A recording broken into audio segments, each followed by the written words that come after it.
So, are you ready to find out what bless your heart means and maybe a whole lot of other things? Well, stay tuned for this part 2 on Southern sayings and their origins.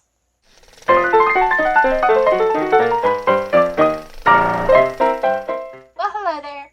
If you are new to my channel, I'm Lily. This is Avalon Cottage, and today we're going to be doing part 2 of Southern sayings and their origins, or kind of why do we talk like we do? I'm not talking about the accent. I don't even know. I'll be honest with you. I don't know where that comes from. But we have a sort of little lingo down here, and everybody understands what everybody means. So let's dive in to some Southern sayings. Now,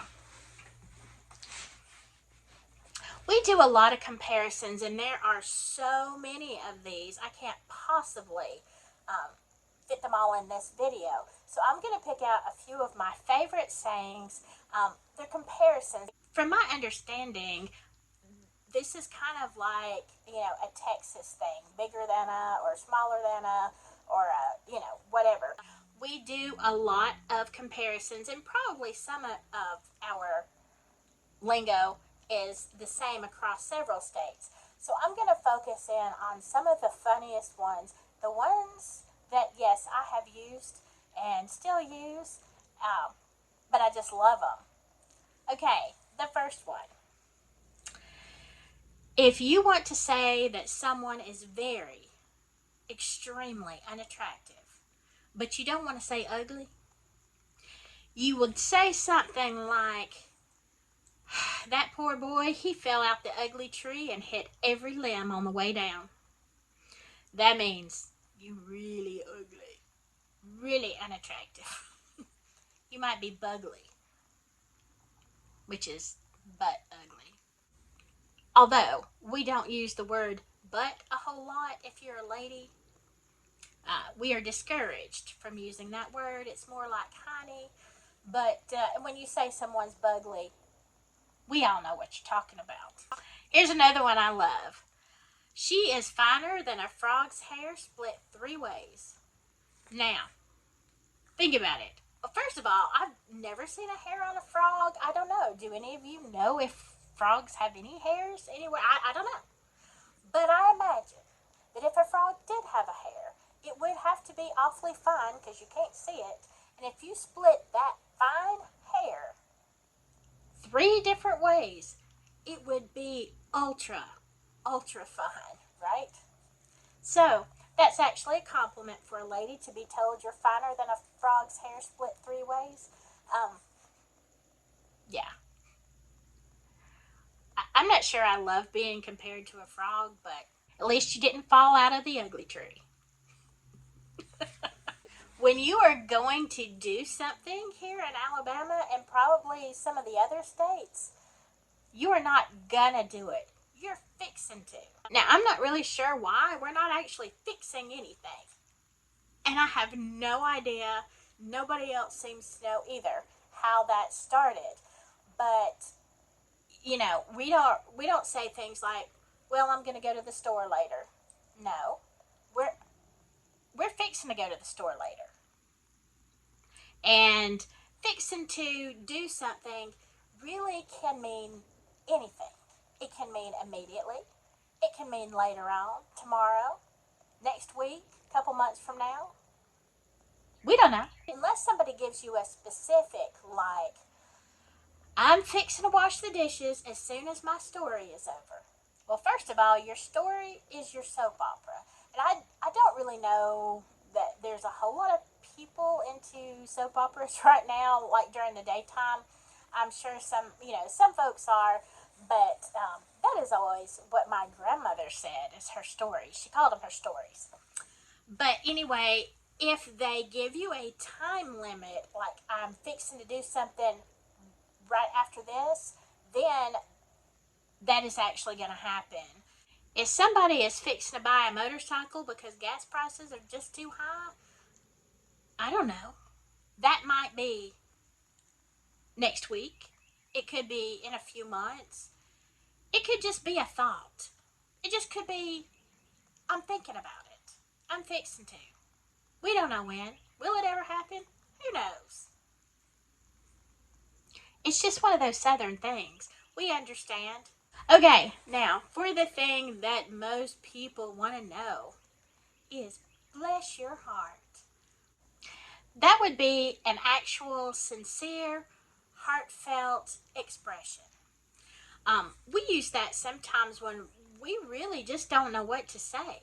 You start talking to somebody and they start telling you all their problems. Their wife left them and their child is sick and they lost their job and their dog died. I mean, it's just a whole big old mess. Anyway, we're just staring at you, feeling bad for you, and we have no idea what to say. Like, that is one big heck of a mess. And so what we'll just say is, bless your heart. Oh my goodness, bless your heart. Well, bless your heart for each new tragedy. Bless your heart. Now we might follow that up with, we're going to be praying for you. Now, that is very common. I have a feeling that probably people really not praying about that. I have a feeling that some people ain't praying at all. And some people really don't pray about that, but we tell you we are because it's impolite not to at least say you're praying. I'm sure some people do, and that's great. But anyway, it's kind of the catch all when we don't know what else to say. It's just bless their heart. Well, bless their heart. Especially if it's a third party who's having something tragic happen. And, what do you say? Bless their heart. They're having a rough time, aren't they? Well, bless them. Just bless them. Bless their heart. Okay, now, the other times that we use that in any given situation, you have to understand it is not polite. And in the South, if we are anything, we are polite. It's not polite to say something mean or ugly about somebody. Things can be pretty or ugly in the type of expression you use. So, we don't say things that are ugly. We only say pretty things. Like I was saying before, but is kind of a bad word for ladies and little girls. You don't talk about that. That's your honey. That is your backside. It is never a butt. Because that's not pretty. It's not pretty to say butt. It's your honey. Okay, it's the same way for ugly speech. We don't want to be ugly unless we can counteract it, because that's the Southern way. We might mean every word that we're saying, but we're going to say something positive so as to not have, ugly speech. We want all of our words to be pretty. So, if you're saying something like, yeah, that boy fell out the ugly tree, bless his heart. Because you can't be unsympathetic. I mean, that just wouldn't be right. You have to say something nice. And if somebody is really dumb and you say, his cornbread just ain't done in the middle, bless his heart.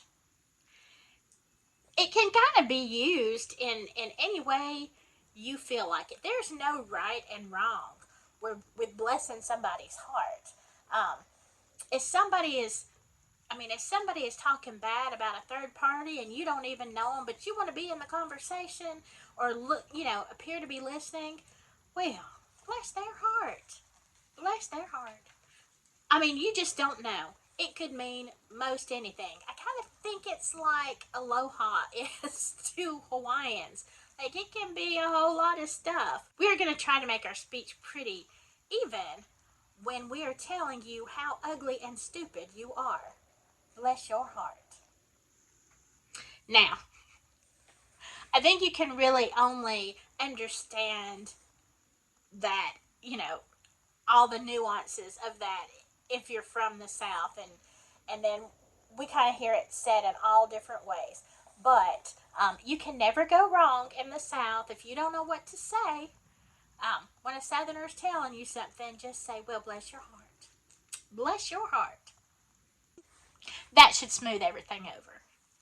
Alright, I hope you enjoyed this video. Are there some things that you've heard or Southern expressions that you've wondered about?